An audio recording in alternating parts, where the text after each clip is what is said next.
ನಾಗಮಂಗಲದ ಗಲಭೆಯನ್ನ ಖಂಡಿಸಿದ್ದಾರೆ ಕೇಂದ್ರ ಸಚಿವ ಎಚ್.ಡಿ. ಕುಮಾರಸ್ವಾಮಿ. ಜಾಲತಾಣ ಎಕ್ಸ್ನಲ್ಲಿ ಕಿಡಿಕಾರಿದ್ದಾರೆ ಕೇಂದ್ರ ಸಚಿವ ಎಚ್.ಡಿ.ಕೆ. ಗಲಭೆಯನ್ನ ಖಂಡಿಸಿದ್ದಾರೆ ಕೇಂದ್ರ ಸಚಿವ ಎಚ್.ಡಿ. ಕುಮಾರಸ್ವಾಮಿ.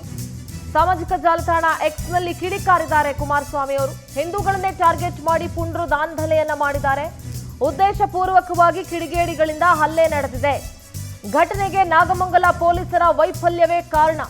ಕಾಂಗ್ರೆಸ್ ಸರ್ಕಾರದ ವಿರುದ್ಧ ಕುಮಾರಸ್ವಾಮಿ ವಾಗ್ದಾಳಿಯನ್ನ ನಡೆಸಿದ್ದಾರೆ.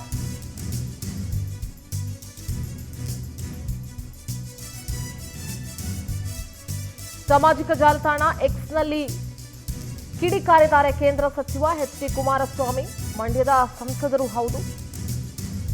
ಹಿಂದೂಗಳನ್ನೇ ಟಾರ್ಗೆಟ್ ಮಾಡಿ ದಾಂಧಲೆ ಮಾಡಿದ್ದಾರೆ ಅಂತ ಅವರ ಏನಂತ ಕಿಡಿಕಾರಿದ್ದಾರೆ ಅನ್ನುವಂಥದ್ದನ್ನ ಕೂಡ ನೀವು ಗಮನಿಸ್ತಾ ಇದ್ದೀರಿ.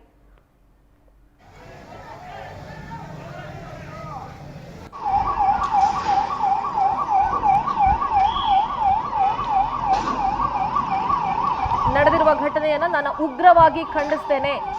ಗಣಪತಿ ದೇವರ ಮೆರವಣಿಗೆಯಲ್ಲಿ ಶಾಂತಿಯುತವಾಗಿ ತೆರಳುತ್ತಿದ್ದ ಭಕ್ತರನ್ನ ಗುರಿ ಮಾಡಿ ಒಂದು ಸಮುದಾಯದ ಪುಂಡ್ರು ಉದ್ದೇಶಪೂರ್ವಕವಾಗಿ ದಾಂಧಲೆ ಎಬ್ಬಿಸಿ ಸಾರ್ವಜನಿಕರು ಪೊಲೀಸರ ಮೇಲೆ ಕಲ್ಲು ಚಪ್ಪಲಿ ಎಸ್ತು ಪೆಟ್ರೋಲ್ ಬಾಂಬ್ ಸ್ಫೋಟಿಸಿ ತಲ್ವಾರ್ ಎಸ್ತು ದುಸ್ಸಾಹಸಕ್ಕೆ ಕೈ ಹಾಕಿರೋದು ಪಟ್ಟಣದಲ್ಲಿ ಶಾಂತಿ ಸುವ್ಯವಸ್ಥೆ ವೈಫಲ್ಯವಾಗಿರುವುದಕ್ಕೆ ಸಾಕ್ಷಿ ಅಂತ ಎಕ್ಸ್ ಮುಖಾಂತರ ಕಿಡಿಕಾರಿದ್ದಾರೆ ಕುಮಾರಸ್ವಾಮಿ.